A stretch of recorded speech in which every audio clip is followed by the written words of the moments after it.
Oh, hello. Do you think that Big Brother is watching you? Or that the Illuminati are planning to take over the world? Have you had an encounter with a space alien today? Well, if the answer to those questions is yes, then grab your hat. This is tinfoil hat time.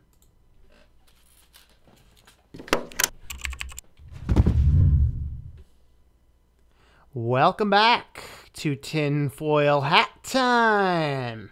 I was getting kind of nervous there. I didn't see anybody starting to comment anything for a while. All of a sudden, we got like 11 people on here. All right. Woohoo! Well, are you getting ready to be served? Today, we're going to be talking about let us serve you. So let's go ahead and jump in with the comments first. So, greetings, Carbon Programmer. Hello, Steven. And Idealex, how's it going there? Grab that foil. You might want to grab some extra strong foil here. James Miller, how are ya? All right, Zyphoid Process, greetings. Kurtival, hello. Carbon Programmer, I have no idea what you just said. Atia, how's it going there? Dragon Tamer Fred, how's it going, sir? LJ, greetings, Chicago. And Lemler, how are ya? All right, let's go ahead and jump on in. Boy, whew, there's a lot of folks on here. More than I thought. And I gotta say, I knew what I was going to talk about a couple days ago, and so I've had time to think about it. So a lot of this is going to be kind of off the cuff. But I got in a little bit late, and I had to go over to the farm, but the egg mafia was there, so it was like I didn't get a chance to get my eggs, but I still got back way too late, and I was getting everything set up, and then a bunch of neighborhood kids wanted me to come out and watch some skit or something they were going to do at 5, and I'm like, I'm sorry guys, I can't, I'm tied up. I said, give me some more notice next time, and I'll come out, but so anyway, so I got the computer booted up just like 15 minutes ago. I pulled up some quick tabs real quick. We're going to dive on into what we're going to talk about here today, and we're going to talk about letting us serve you. So this is kind of a hybridized follow-up to two previous tinfoil hat times.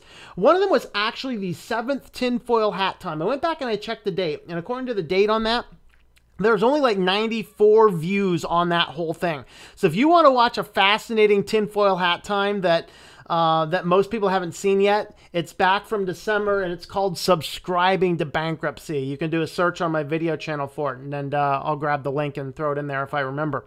And then the other one is, this is a follow-up to our tinfoil hat time last week, where, if you remember, we were talking about the smart cities. So I think what I'm going to do is I'm going to push my start recorder here, and then we're going to transfer over, and I'm going to go back and do a little bit of some intro stuff again, and that's kind of where we're at. So let's see who else is on here before we do that. Lorento, Borgs, greetings, Spotty Sylvia, hello. Remember when they had VCRs? I have a VCR right in this closet. This thing right here is a closet. I have a VCR in that closet. Old thing. It's actually still there because I was using it to extract data from old VCR tapes I had with a media card. So, and I plan on getting rid of it. Lorento says, nice hat. Thank you very much. This is my nice tinfoil fedora. It keeps my brainwaves nice and safe from all of the government spying. They cannot read my thoughts. I'm wearing my tinfoil hat. How about you? Socializing in school is like slacking off. Yeah, you know. All right. So let's go ahead and jump back over, and we're going to kind of start out with, where's my, there's this one here. All right. So welcome back to Tinfoil Hat Time. We're going to be doing a conglomeration of kind of like a follow-up to last week's Tinfoil Hat Time about the smart city of the future. And a long time, my 7th ever Tinfoil Hat Time, which was called Subscribing to Bankruptcy. And we are going to be talking today about services, and let us serve you, and what's been going on with this plan. So if you didn't catch last week's tinfoil hat time, you should go ahead and do that.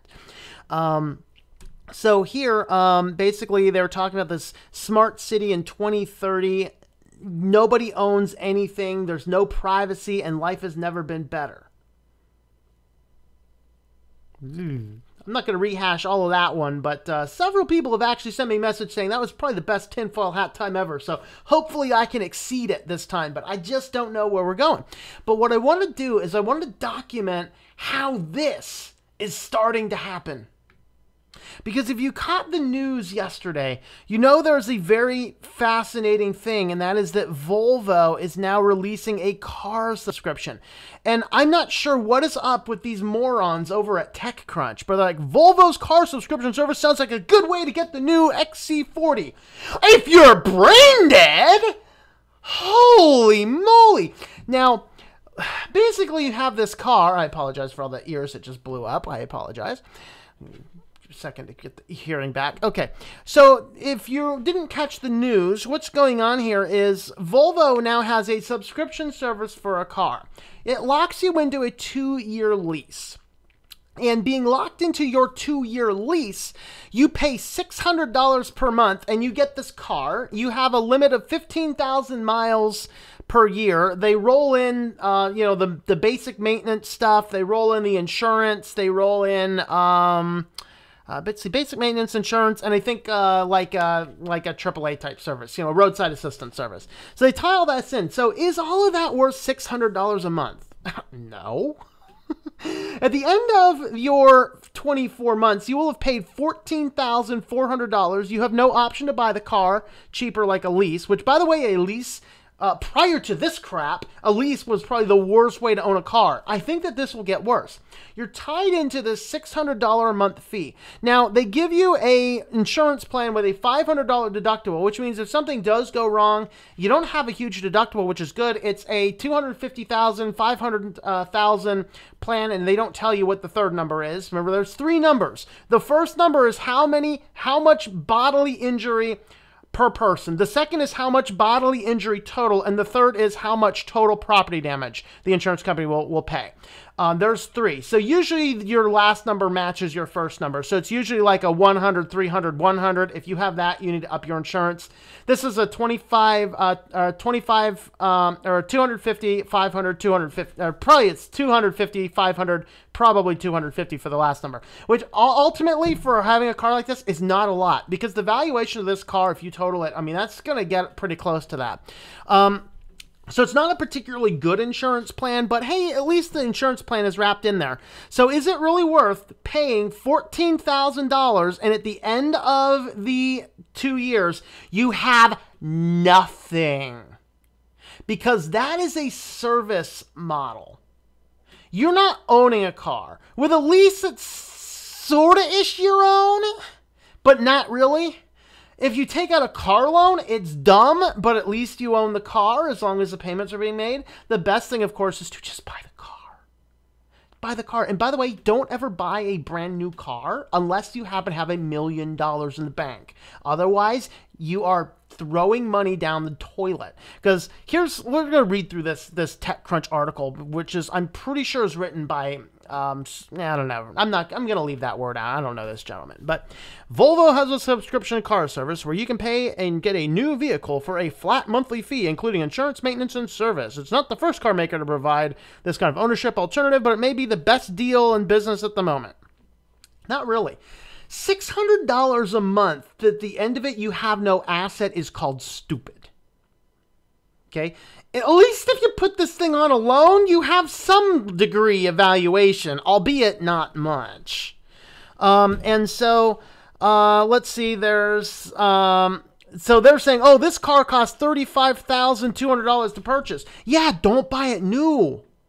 Because here's the thing, if you just put that into 4 years, $600 for 4 years, you have still not yet made this much money. So what's going to happen is you're going to pay them all this money. They're going to, at the end of the 2 years, you have zero. You hand them back the car and they're like, would you like to do that again? That was a great deal, wasn't it? And all these brainhead folks without their tinfoil hats, they're going to look down and go, that was so awesome. I had no problems. Ooh. And what they don't realize is their biggest problem is the loss of $14,000. So that's, what is that, $7,700 per year of the car. And now, this is interesting because look at that number and look at what some of the things that Lyft has tried to say. So the directors of Lyft and Uber has the same kind of model, except no one listens to them anyway. They're like, car ownership's expensive. It costs $9,000 a year to own a car. Look, you just get rid of the car and you let us own the car. We'll take care of all that horrible car ownership, and you just call us up when you need a ride. That's what Lyft wants. And it's moving towards the 2030 city of the future where nobody owns anything, except, of course, the big guys. Because guess what? Lyft still owns the car. In this model here, Volvo still owns the car. And there is something to ownership. Okay? I don't have anything in here that is on some service plan. Now, a lot of people do. A lot of people are paying monthly for their phone. That phone does not belong to you. But I went out, I spent a good couple months looking for a great deal. I got a Nexus 5X. I paid $200 even for it, and I own it. And nobody has any claim. If money's so tight next month that it's just like, nobody's going to come and take my phone. And that's the problem with these. You lock yourself into $600 a month for a stupid car, and what happens if you lose your job 2 months into that? Do you think they're going to have leniency? No. It will be called an early termination fee, where you're essentially going to have to pay them the vastest majority of that, probably something. You're probably going to paying several thousand to get out of that right at the time that you lost your job and you don't have the money. Now, what makes this a good deal? Well, this is a really good deal if you compare it to Cadillac, which starts at $1,500 per month. Introducing Book by Cadillac, a bold luxury vehicle stupidity model. Excuse me, that's a subscription model. So Cadillac has this Book thing, and Book is $1,500 per month, a flat monthly fee of $1,500 per month. Are you brain dead? You have to be a moron to throw that much money into a stupid Cadillac subscription service. This eliminates the hassle of car ownership so members can experience the uninhibited driving. I bet it's not uninhibited. I'm willing to bet there's a limit to the miles you can drive. Let's have a look here. Let's see. They're not even really giving us any details, though. And I went over here to this Book by Cadillac, and I can request to join. What to expect. Home ownership. Let's see. Car ownership. Wait.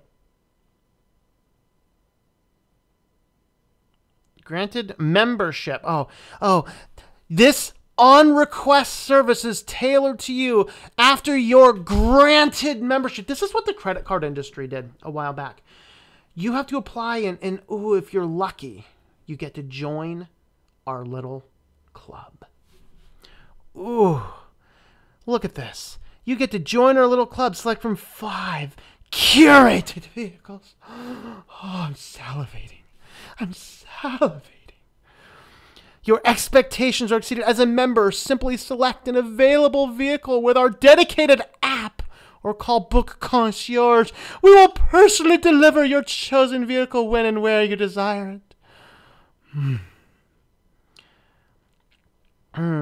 Let's see what I can do. I need to confirm a bunch of stuff. When would you like to start? See, what they're not giving us at all. They're not giving us anything, any details about this program. How many miles do you get? And it's like a credit card. You apply for a credit card. They don't tell you what your interest is. You're just supposed to be happy you got it. Concierge services. From scheduling to delivery to return, you're covered. Concierge will deliver each vehicle to you along with the answers you might have when you're on the road. Rest assured, 24/7 roadside assurance, plus insurance coverage should anything get in along the way. Let's see. What is it? It is a monthly subscription service that gives members the opportunity to have one Cadillac in their possession at all times and the ability to exchange vehicles among the predefined set of vehicles as their needs change. How long does it take to be a member? Book by Cadillac will review all applicants' submitted materials as well as driving records before approval. So I have to give my driving record to Cadillac to pay them the opportunity of $1,500 per month to drive a car that I don't own. We are getting stupid in America if we're following this for this stuff. Oh, now it's an $1,800 fee. What? Your Book by Cadillac subscription includes the following benefits: 18 vehicle exchanges within 12 months of initial sign-up, access to Book by Cadillac's fleet of high-end luxury vehicles based on availability, insurance, routine maintenance and repairs, vehicle registration costs, online Sirius XM, 4G LTE in state and local taxes. Hey, at least here's the difference, by the way. The one by Volvo, you still have to pay state and local taxes. You still have to pay registration fees. And I don't think you get the internet or Sirius or OnStar. So at least you're getting all those extra benefits. As if I really want my car to have full access to 4G LTE access so that the car can perpetually communicate everything about it and me to someone else. No, thank you. I will gladly affix my hat a little bit tighter. Wow, this is creepy. This is just creepy. Oh, boy. Oh, let's have a look at some comments. 30 folks on here right now watching this mad raving lunatic in a tinfoil hat screaming into the microphone. All right.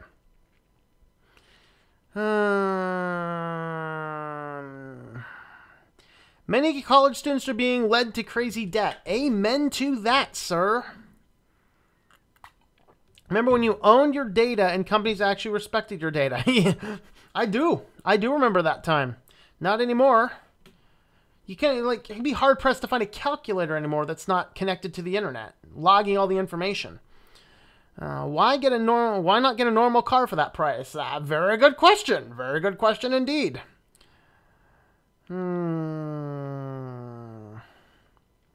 Sadly, these companies are going to continue because many people in the younger generation actually subscribe to these services. Yeah. And that's the thing, is we are being trained to be those 20, 30 robots that own nothing. We are simply the fodder for the elites to tread upon to get the things that they want. Now I'm just starting to sound like a conspiracy theorist. I don't want to sound like a conspiracy theorist. I'm really not one. It's just you start seeing this stuff and you start scratching your head going, yeah, when are the space aliens going to arrive? Space aliens? Space aliens? It's dangerous, not only for the young generation. I know people in every age who would go for this. Yeah. It's a great deal. It's a great deal. No, it's not. Are you brain dead? It's not a great deal at all. It's a great deal for them. As my classmates using social media, they're giving these companies way too much to continue. Yep. The passion that ensues. You think later when the problem starts to get creepy. Yep. Preferably this money in my bed or buy some Bitcoin. Yeah. Yes, if you bought a car outright after 2 years, you would have lost nearly $14,000 plus your insurance included in a couple of $1,000s.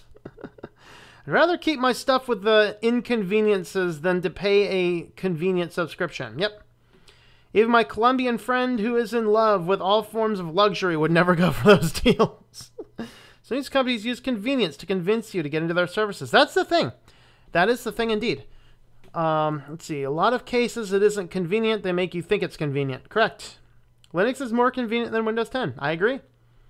Deliver a nuclear warhead, as some folks pays me so much.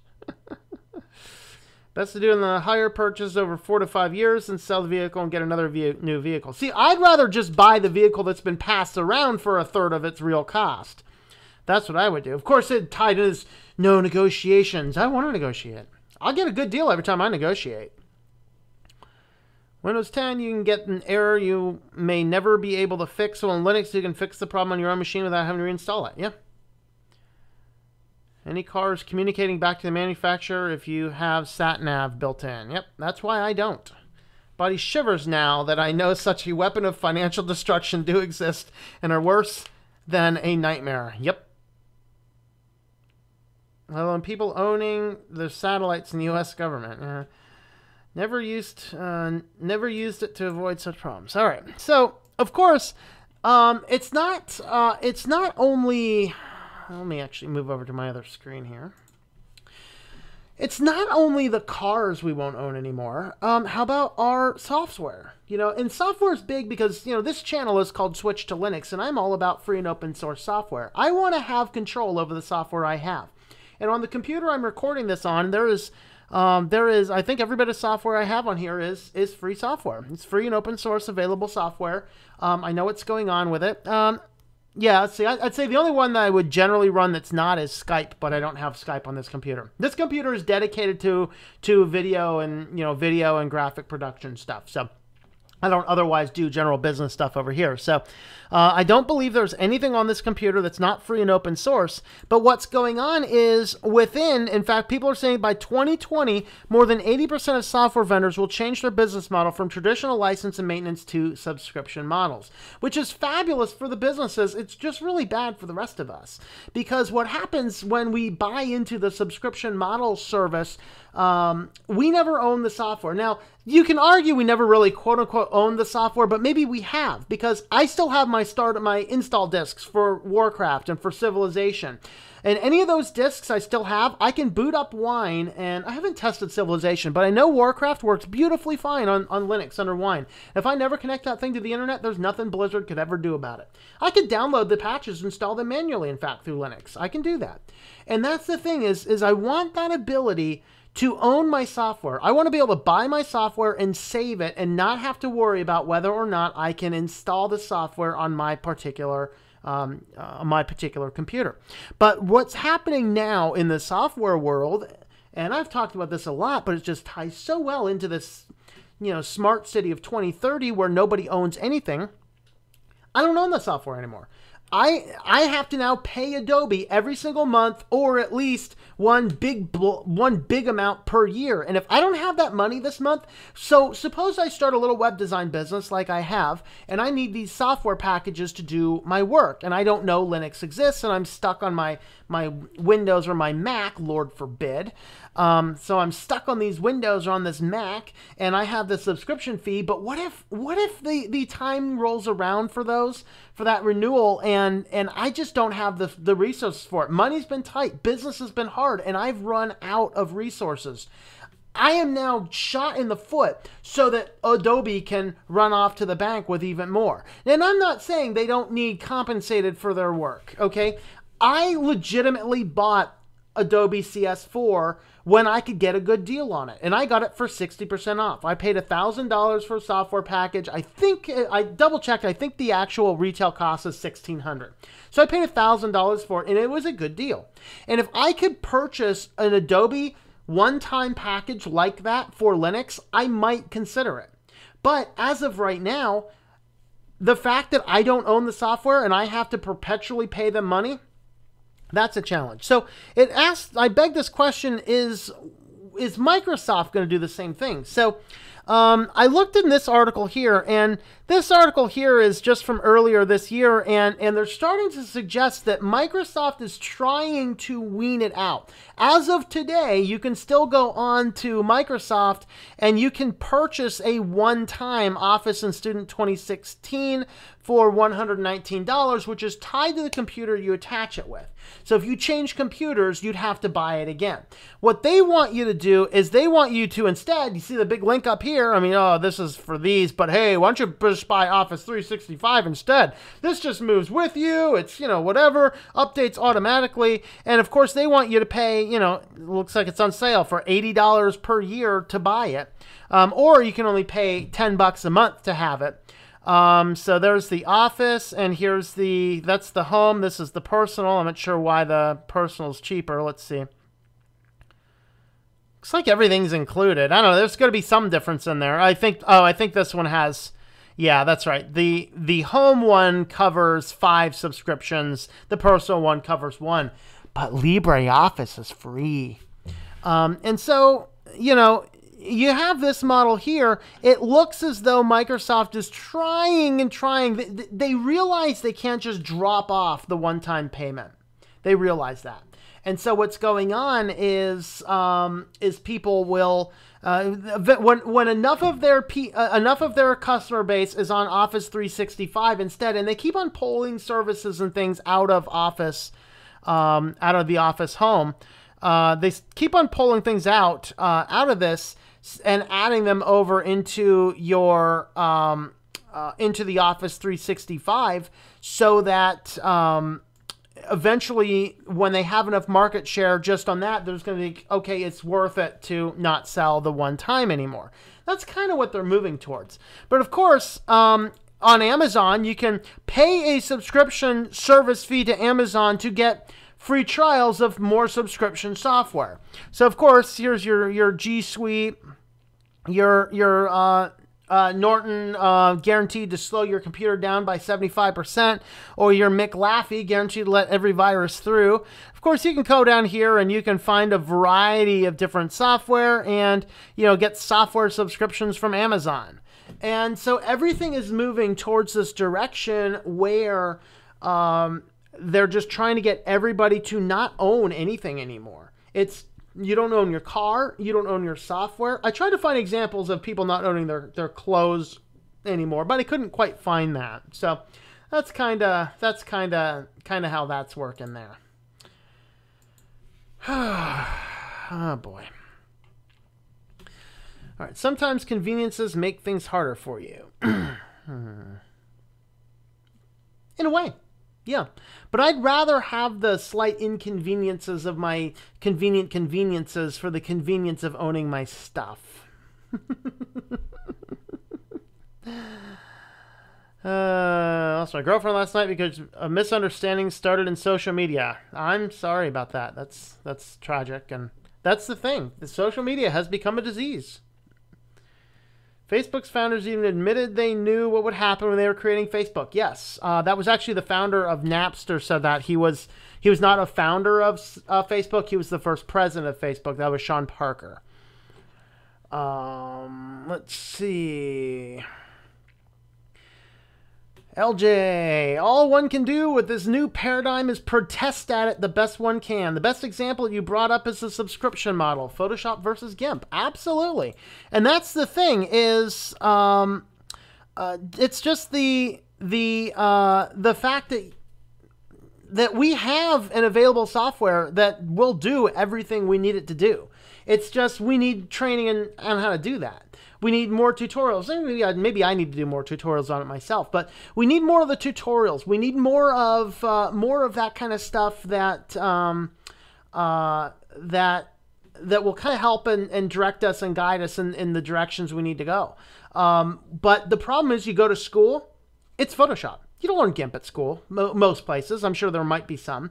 You have to go online to learn that. But after you've learned Photoshop so well, you go over to GIMP and you're like, this program sucks. No, it doesn't. It's just you're used to Photoshop. You're used to the way it worked. And I experienced that because when I got my Mac 2 years ago. It was, again, great deal. I got my Mac Mini. I think I paid $400 for it or $350. It was an exorbitantly cheap cost. And I just simply wanted to have a Mac in my office. I didn't need to be good, just for development testing and make sure I knew how things worked on Mac. Well, I'm not going to buy software for the Mac, but I needed to do stuff. And that's really when I installed GIMP on that. And I forced myself to use it a little bit. But it wasn't until just a few months back when I forced myself to do the GIMP tutorials that right now, after doing those tutorial playlists, I am just as fluent on everything I need to do on GIMP as I needed to do on Photoshop. In fact, I'm usually any more faster at GIMP than I am at Photoshop. And, and that's the reality. We just need to take the time to learn how to do that kind of stuff. And if you're going to take the time to learn it, it's better to learn it on the free software than the proprietary software, because like we saw with 3ds Max, they killed the ability to buy the software once and be done with it. Now even that's on a subscription model, and it only costs you $185 per year. That completely kills small startup gaming companies. But fortunately, we have Blender. So you have that. Some kid got expelled from his college for making a joke on social media. Yep. My university people do not know how to get in touch or share information outside Facebook. They don't even share phone numbers or mail or anything. That's so scary and so true. I mean, I'm seeing it a lot with church youth groups, particularly. Church youth groups, you can't find anything on their calendar. Sign up on our Facebook page, and that's where you find everything. I say, no. Friendship stops because of social media. It wasn't a friendship. Yeah. Facebook actually deteriorates your social skills. I agree to that. I don't have social skills to begin with, so it's a danger to me.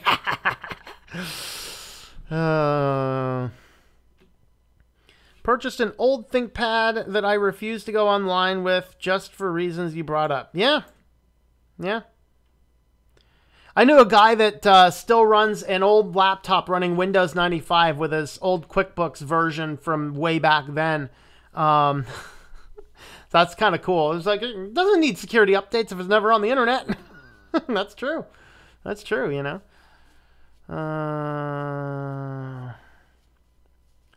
LibreOffice is laggy in Windows for some reason. Yeah, Microsoft is probably just slowing it down. I don't know. It's wicked fast. Like I mean, I wrote my last book entirely on LibreOffice on Peppermint on a netbook with 2 gigs of RAM, and it was a flawless experience.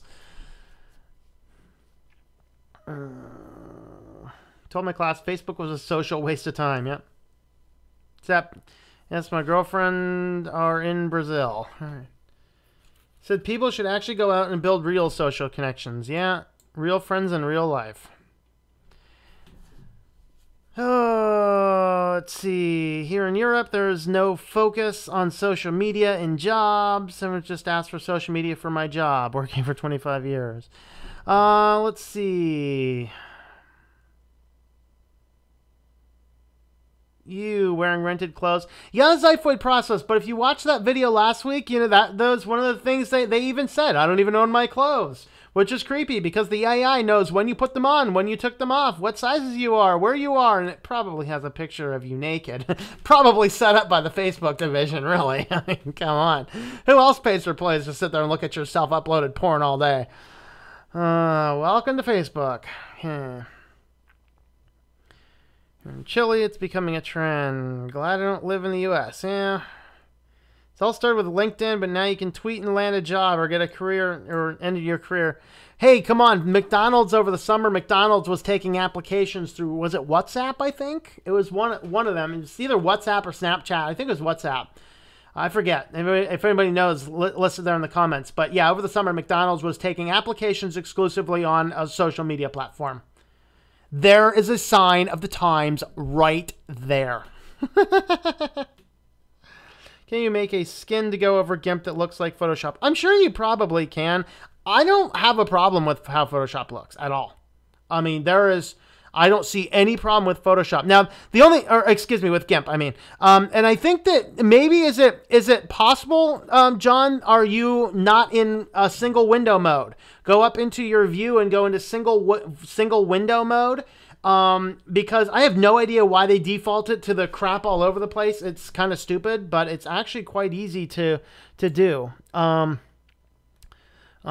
just want to go up there and set single window mode, and I don't really notice much of a difference.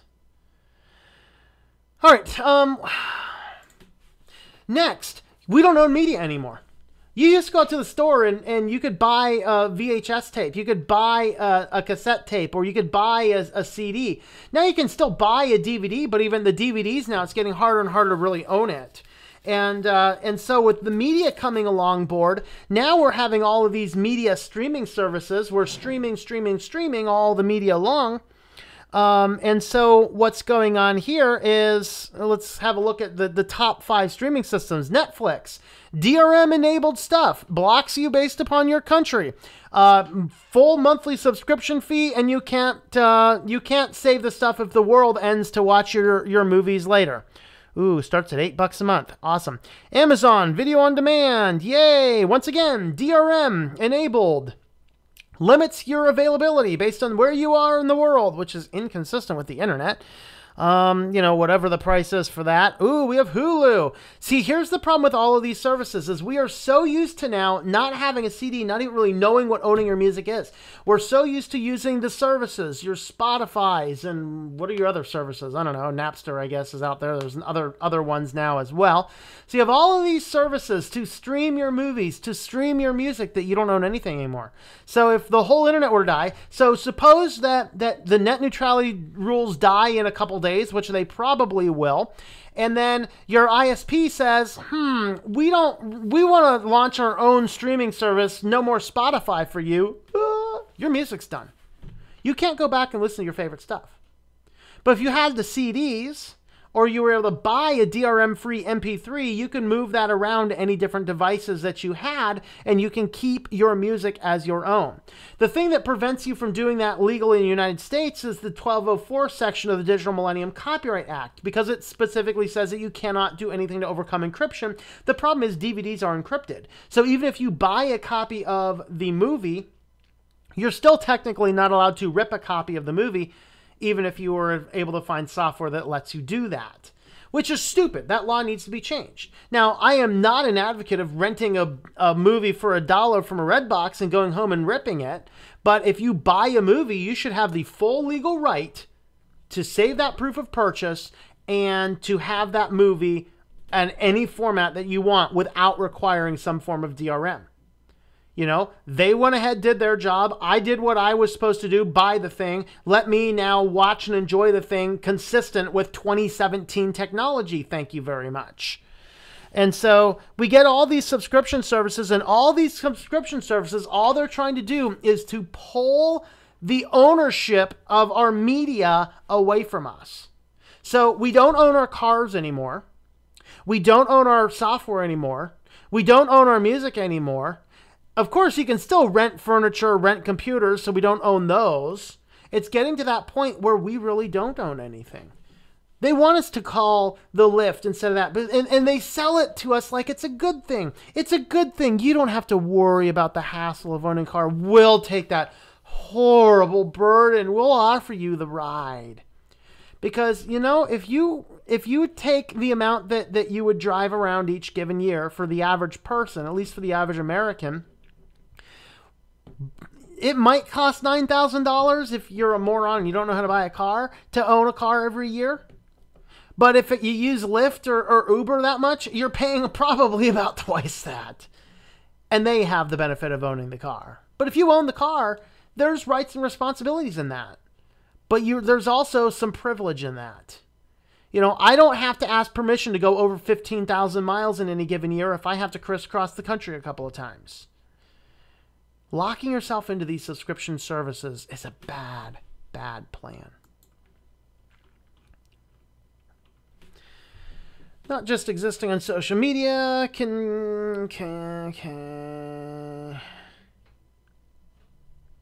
Employers are stalking their own employees, and college admissions are stalking their own students. Yep. Stalking. GIMP multiple window mode is stupid. Yes, it is going to be harder to get a job, but that is going to be worth it. I like Stremo and Popcorn Time to watch a movie. I'm familiar with Popcorn Time. Way back when I had I was buying some DVDs that had digital copy available, and so I actually entered the code and grabbed all those digital copies. I think Popcorn Time was one of the ones that we used to stream from those. And so the problem is, of course, they're tracking everything you're doing and all that kind of stuff. Is it dangerous? The problem is you don't own anything, even if you buy it. And here's my problem. I don't mind the DRM on the web browser if I choose to go to view.yahoo.com and watch video over there in exchange for viewing some stupid ads. I don't mind that at all. Not at all. And I gladly, like my media PC, I intentionally don't have my ad blocking script and I don't have an ad blocker on it because I want to support the content creators. And in this case there, I want view.yahoo.com to make a little bit of revenue on people watching their stuff for free because I want that availability to remain. So I allow them to show me ads. I don't care. Okay. And I use the ads just like I use the ads on television. You use the ads to go take a restroom break, go grab a snack, go do something else, let the ads play. I don't care. But every now and again, I might see something like, that's interesting. I'll look into that more. But regardless, the problem for me comes in where if I go to Amazon and I say, here Amazon is $10, thank you for the movie, that I don't have now the legal ability to download that movie and watch that movie on my own terms, that's a problem. And that's exactly what happened when I stopped using Kindle. I don't use any Kindle apps anymore. I'm using my own ebook readers, and I'm only getting ebooks that are DRM free. I will gladly pay money for ebooks. Absolutely gladly pay money for ebooks, but they've got to be DRM free. And so that's the, and that's the model I use to sell my own books. And if you are unaware, I'm a Christian author. I have 2 books. You can get them both on Amazon. They should be DRM free over there. If you're in the United States and you want to know for sure you get a DRM copy, you can buy them directly from me at ourwalkinchrist.com. Those are definitely DRM free because I actually distribute those. The ones on Amazon, I have them listed as DRM free. So in theory, you should be able to extract it from your Kindle and take it to any other e-reader. And that's the way I want it to be. If I'm buying a book, I want to buy the book. I don't want to buy a subscription book. Now, if I lose the file, computer crashes, that's my problem. Shame on me for not having a better backup strategy. But the way the current model is, we don't own any of that. We don't own any of that at all. And that's a challenge. And so I'm not opposed to these apps, Laurentino. I'm not opposed to these necessarily. But at the same time, the problem is that we get so caught up in the availability of it, we forget that we don't own it. And that's the thing, is I want to be able to own it. Streaming is handy, but not for movies and music. And I'm not saying we dump streaming altogether. I'm just saying I want the legal ability to have digital copies of the things that I legally bought. That's my big deal. And I want it to be without DRM because I don't want to be reliant on the seller's app to watch the stupid thing, I still buy MP3s or CDs instead of streaming. Awesome. That's what I do. That's exactly what I do. And they've got to be DRM-free MP3s, but I'll buy MP3s and CDs. And I still buy CDs, and then CDs are not encrypted. So it's perfectly legal to take a CD you've bought and rip it onto a digital file. That's perfectly legal. The problem is DVDs, it's technically not. Now, as long as you're not distributing the files, you're not likely to get caught, but I don't know. Just saying, if there's a skin that looks like Photoshop, people are not familiar with GIMP will find... John, it's easy to navigate. I don't know what you're talking about as far as finding the navigation, because it's very similar to Photoshop. I don't know. And like I said, just take the time to spend a few hours learning it, I use Spotify for free to discover new music, of which I buy the CD. And that's a great purpose for the free streaming services. That's a legitimate thing. Listen to it for free, put up with a few ads, and then you're like, oh, and then I really encourage people, if you do find somebody then you like their music, I encourage you to support them however you do it. Whether they want to sell you the music, or whether they want to, sell you, hats or Patreon support, or, back end stuff, in the studio time, whatever. So you get that kind of stuff. But an album MP3 format once, the .FLAC files were also included in the price. Cool. I see everyone paying for subscriptions getting harder to actually own something. That's the problem. And the problem is, Carbon, is your generation has no concept what ownership is anymore. And that's the way they want it, because they want you, by the time you, Carbon Programmer, are my age, which is in 20 years' time, guess what's around? The smart cities! And nobody's going to own anything, and it's all just going to be either subscription or communist free. Oh, how wonderful.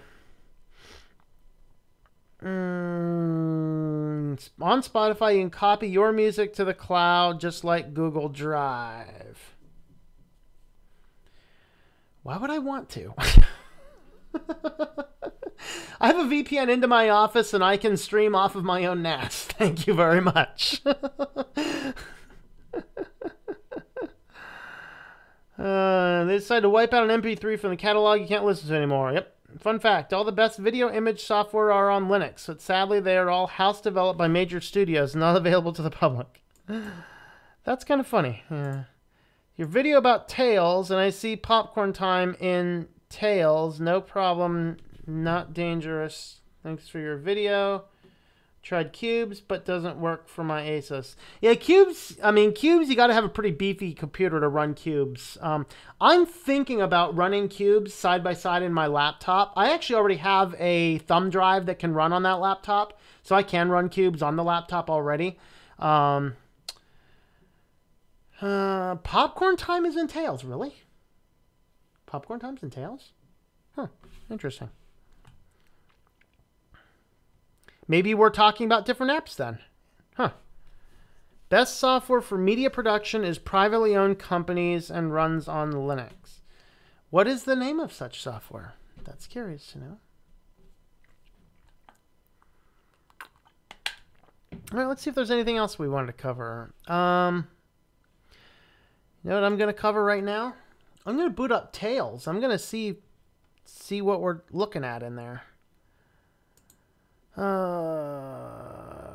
I still have Tails? I still do have Tails in this computer. Good. I'm going to go ahead and boot up Tails. And no, don't overcome my screen.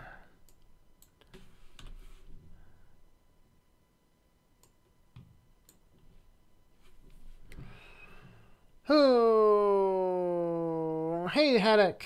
Interesting conversation. My 2 cents to this: if you can own it, you can rip it, and you should own it if you buy it. Yeah, that's the thing. Is it wrong to charge for religious books? Isn't it hypocritical, especially if it's a digital copy? No, it's not wrong. Did you know it took me about 100 hours to write this book? Well, actually, probably over that. I am certainly justifiable in getting something out of it, but I do sell them very cheap. And, you know, if you want a scripture verse on that, the worker is worthy of his wages, and do not muzzle the oxen while he plows. You can put popcorn in Private Bay and Tails to watch videos. All right. I think Tails is booting up. I don't know if it almost looks like it. Oh, there it goes. I think it's going. Right.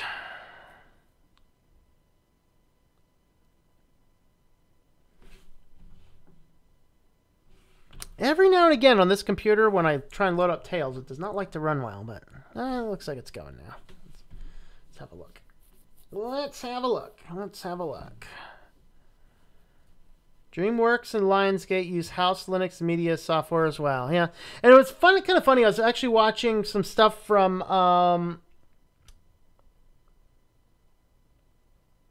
rapper. It was Ice Cube, right? I think it was Ice Cube. Watching some stuff from him back in the 90s, just to see the types of things that that he was doing even way back in the 90s. It was actually quite amazing. And some of the things he said back then is, of course, there's like, you know, what type of computer should you get? He says, get Mac. And of course, it's because it's closer to, you know, what you need for all that stuff. Where, of course, the reason he said get Mac is because it was a Unix-like system. So I'd say now get Linux, because Mac has diverged from that quite a bit. Linux is still Unix. So you kind of have that. So, all right. So I'm just kind of booting over here into Tails. There you go. There's Tails. So... yeah, it looks like the applications you're talking about are not in Tails by default, but I'm sure you can load them in. So here's what Tails has by default.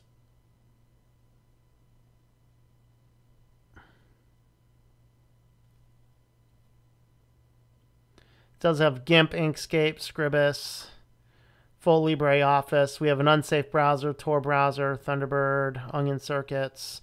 Onion Share, which is actually kind of like a Tor-based sharing application. So all that kind of stuff.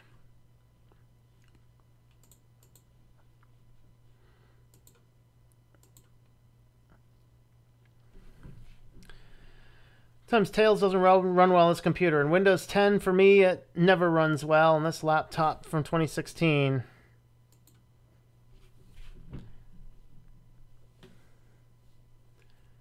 Many films are Kdenlive make Linux great. Yeah, awesome. I love Kdenlive. It totally rocks. Privacy might one day become a luxury. It already is. It's getting that way.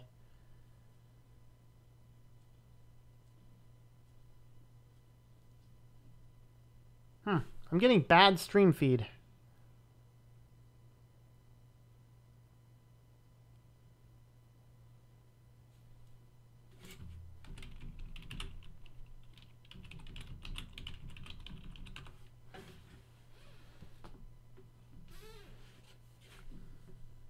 Let's see if it corrects itself. I think we're about to wrap this guy up, though. I've extended the limit of what I wanted to chat about tonight, and I have a few other things I need to get running out here. So let's see.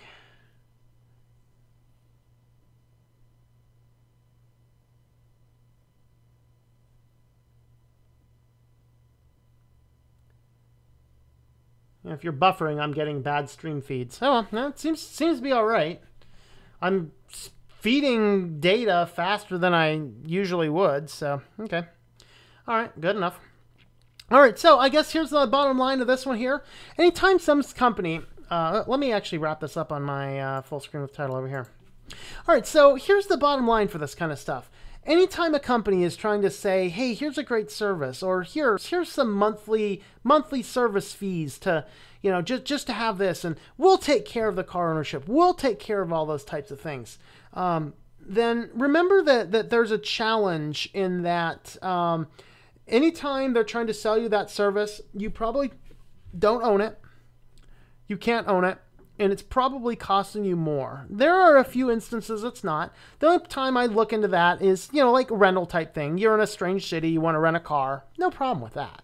It's just that long-term rental is always beneficial to the person selling it. Because remember, their objective is to make money. And if they're losing money, you know, somebody's got to own that car. If they're losing money, it's not going to be something they're going to sell you. And it's generally not necessarily what you want to,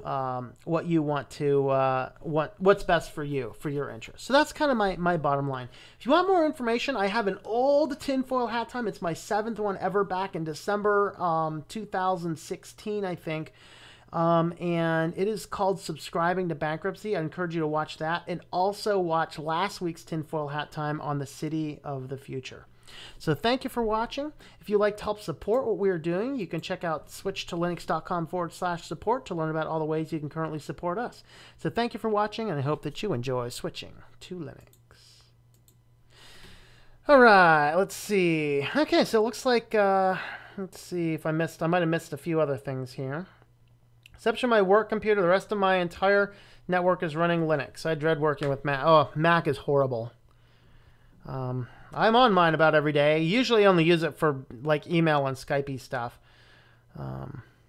Today, for example, nowadays your employer is aware of almost all that you do, and that is why I work for myself. Got my old HP desktop from 2011, reinstalled Windows 7, got rid of all the crapware, and it runs perfectly. Yep. All right, I'm going to get an edited one up later on here. We're going to go ahead and wrap this up with the kitty cam. We're going to feed the kitty. Oh, yeah, kitty, you know it's coming to you, don't you? Oh, yeah, you know it's coming to you.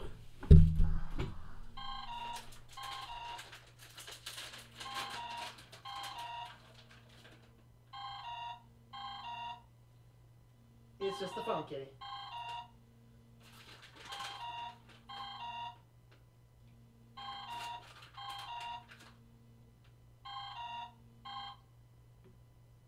It's finger looking good.